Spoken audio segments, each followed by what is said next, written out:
In the intense world of hip-hop, one man reigned supreme with an iron fist, striking fear into the hearts of even the boldest. We're talking about none other than the infamous Suge Knight, the untouchable force who controlled Death Row Records during its golden era in the 90s. But behind his ruthless facade lies a chilling tale of power, betrayal, and deadly ambition that will leave you speechless.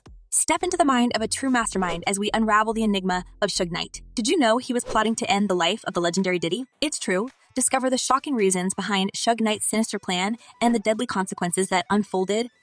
I really couldn't believe it because homeboy, me and him were friends. Hi everyone, and welcome back to Celeb Live Channel, your ultimate source for the juiciest celebrity gossip. Today, we're diving headfirst into the dark and scandalous world of the music industry, where power struggles and rivalries have fueled some of the most shocking feuds in history.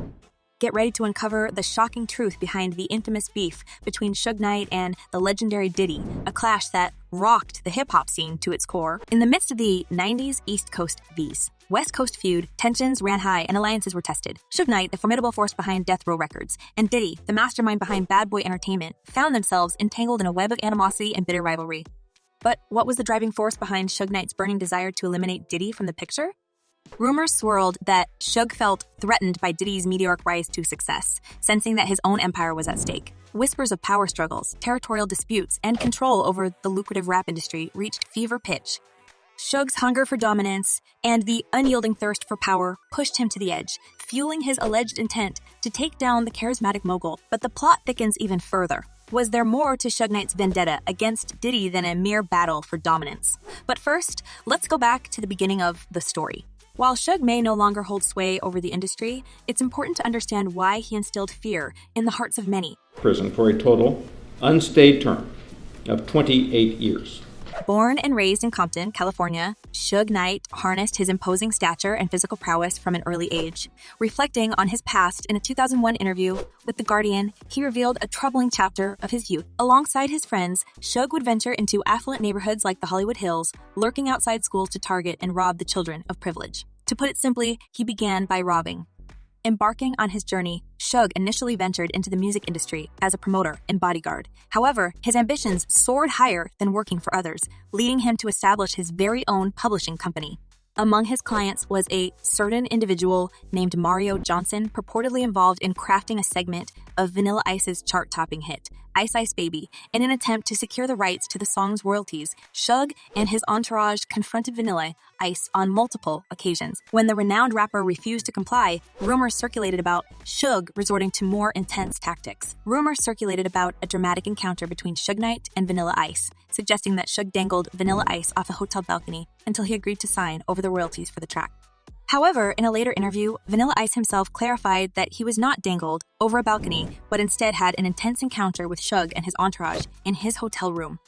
Vanilla Ice recounted the incident, stating, "As I entered the room and threw the key, I noticed Suge and about 5 other individuals already present. I was taken aback." The exact events of that night remain uncertain, but one thing is clear. Suge successfully achieved his objectives. The track proved to be highly lucrative, and Suge also struck a deal with a drug lord named Harrio, who invested $1,500,000 to kickstart Death Row Records. During that time, Dr. Dre was actively seeking an exit from his contract with Ruthless Records, Eazy's label. According to Jerry Heller, the manager of NWA, Suge Knight and his associates allegedly employed intimidation tactics, brandishing baseball bats, and compelling Heller and Eazy to release Drew and the Dio from their contracts. In 2013, Jerry Heller, who was involved with Ruthless Records, claimed that Eazy-E had contemplated killing Suge Knight after he took Dr. Dre and others from the label. Heller initially convinced Eazy not to go through with it, but later expressed regret, stating, "I should have let him do it.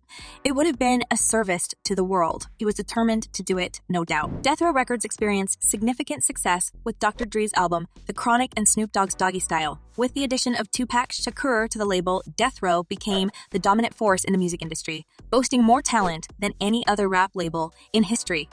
During their 4-year reign in the 1990s, Death Row sold over 18 million albums and generated profits exceeding $300 million. Despite the remarkable achievements, working at Death Row or being in Suge Knight's presence was reportedly a nightmare. In 1992, Suge violated his probation by assaulting 2 rappers, George and Linwood Stanley, who had used a phone at Death Row without his permission. Suge resorted to wielding a firearm, coercing the brothers to undress before subjecting them to brutal pistol whippings. During that period, Suge Knight appeared invincible, with death row reigning supreme in the music industry. His wealth provided solutions to most problems, and if money fell short, his notorious reputation intimidated individuals into complying with his demand. Renowned rap journalist Ronan Rowe penned a comprehensive book chronicling the ascent and downfall of death row. According to Rowe, Suge and his associates frequently took individuals into secluded rooms within the office, subjecting them to physical abuse. Meanwhile, other employees had no choice but to continue their tasks while listening to the agonizing screams and pleas for help from their colleagues as Suge unleashed his fury upon them. Around the same time, a talent manager by the name of Happy Walters experienced a distressing incident. Walters, who represented prominent artists such as Arze and Cypress Hill, was allegedly kidnapped at an ATM in Los Angeles.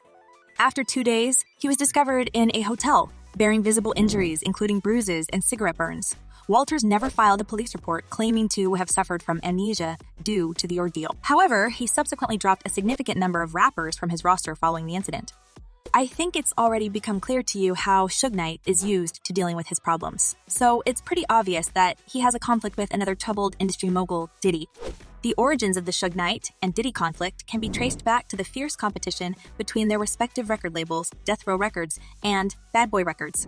As the East Coast and West Coast hip-hop scenes vied for dominance, tensions escalated, leading to a series of confrontations and confrontational lyrics and songs. But what were the underlying factors that fueled this animosity? One of the pivotal moments in the Suge Knight and Diddy saga occurred when Suge allegedly sought Diddy's address from a promoter. The refusal to comply reportedly resulted in a violent altercation, with Suge resorting to physical aggression and even forcing the promoter to consume his own urine. These shocking accounts shed light on the extreme lengths to which both men were willing to go in their rivalry. Numerous theories and rumors emerged during the height of their conflict, further fueling the intrigue surrounding their feud. Some speculate that the root cause was a struggle for control and power within the music industry. Both Suge and Diddy were influential figures, known for their business acumen and ability to propel artists to stardom. It's no wonder that clashes of this magnitude often stem from battles for supremacy and the desire to assert dominance. Additionally, the East Coast-West Coast divide played a significant role in amplifying the conflict. With the media eagerly pitting artists and labels against each other, tensions escalated to dangerous levels. Tragic events, such as the murders of Tupac Shakur and the notorious B.I.G., cast a dark shadow over the rivalry, perpetuating the belief that their deaths were connected to the ongoing feud between Suge Knight and Diddy. In recent whispers surrounding Suge Knight's time in prison, an unsettling rumor has emerged suggesting that he has made threats towards Diddy and even vowed to bring harm to him in a severe manner upon his release. The alleged threats against Daddy, if true, would showcase a disturbing continuation of a rivalry that has persisted throughout the years. Keith Murray once spoke about this. He shared an intriguing story involving Diddy and Suge Knight during an interview with The Art of Dialogue. According to the 48-year-old rapper, he personally witnessed an altercation between the former Death Row Records leader and the founder of Bad Boy Records. Murray recounted the incident with his characteristic enthusiasm, providing vivid details of the encounter. The incident allegedly took place at Platinum House, where Murray, Suge Knight, and Diddy were all present, enjoying a night of partying. As the night drew to a close, an unexpected turn of events occurred. Murray revealed that Suge Knight slapped Diddy in the face, leaving him taken aback.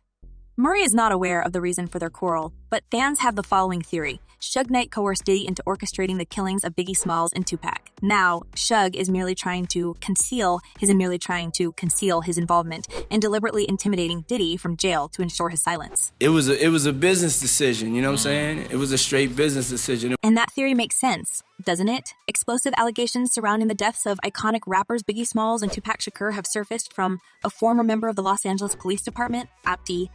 According to Detective Greg Kading, who authored the book Murder Rap, both Suge Knight and Sean Diddy Combs were involved in these high-profile murders, and the Lapt intentionally halted the investigation. In a recorded confession, Keffy D alleges that Diddy approached him with a sinister request to eliminate the two rappers. The conversation, captured on tape and extensively examined by LA Weekly, reveals Keffy D's response, expressing a willingness to carry out the hit swiftly and even mentioning a desired payment of $1 million. Another shocking revelation comes from Teresa Swan, identified as the mother of one of Suge Knight's children. In a heartbreaking moment described in Kading's book, she tearfully admits that Knight supplied her with money to pay Wardell Pucci. Fowles, a close associate of Knight and fellow member of the mob Pyru Bloods, to execute Biggie Smalls. Nevertheless, the allure of a potential showdown between these two influential figures remains captivating. The music industry has a way of weaving intricate narratives, and the notion of a looming clash between Suge Knight and Diddy carries a certain intrigue that cannot be easily dismissed.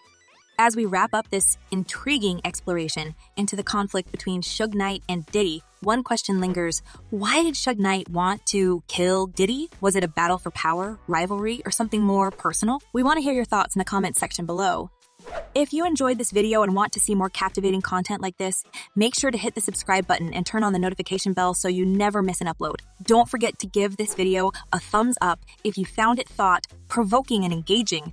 Thank you for watching, and until next time, stay tuned for more compelling stories and intriguing discussions.